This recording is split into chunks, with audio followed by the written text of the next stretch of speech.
Now, for those of you still watching, I've been trying to get this drum loose, so I can change the toner in my printer. I got that first one out, but of course I need to change all the other ones. You've noticed the magenta one and the yellow one have been leaking all over the place. It's almost to the point where I can pull it out. It's just not quite there. I mean, you can see quite a lot of movement right there, but it's just not coming out. See this side right here? I really need to get that out. Let's see if I can, tap it out a bit.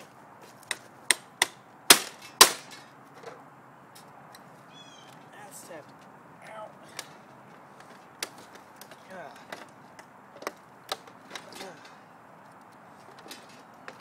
But it's still in there solid. Huh.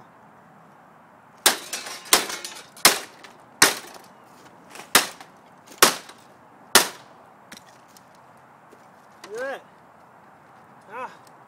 Just looks like it's free. It's catching on some. Let's see. Maybe another proper application of force would be in order.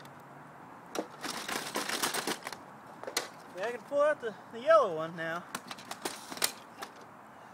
And the magenta one.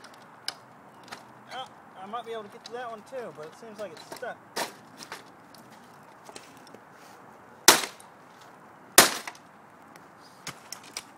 Now, what you haven't been seeing is I've been losing my grip on this, which is why you want to invest in rubber-handed tools.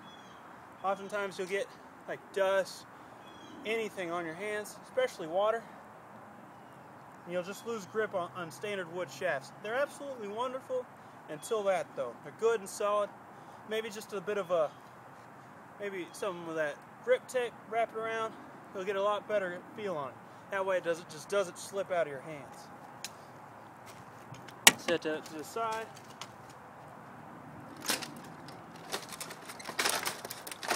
There we go. Finally, after all that work, I got my drum out. Let's get that magenta out of there. C4193A. I'm not too sure if I have some more of that. I could have been going through all this trouble for nothing. Especially now that this thing doesn't want to seem to come out. Huh. It's not that way. Wow. Planetary gear set. It's fascinating. Again, more stuff that you don't think about going into, printers. Everyday objects using fascinating science. Now I think I'm just gonna have to scrap it. I don't know if I'll be able to get that out. Besides, I don't have any more magenta toner. Nope. Alright, popped right out. Just a few little plastic pieces came undone. Now see, this is the one I'm talking about. Definitely don't want to be dealing with that. Now that stuff will really mess you up if it gets inside. Yeah, look, a bunch of screws came loose. Screws, springs, some gears. And that's just what happens when these older units fail. Nothing you can really do about them, just throw them away.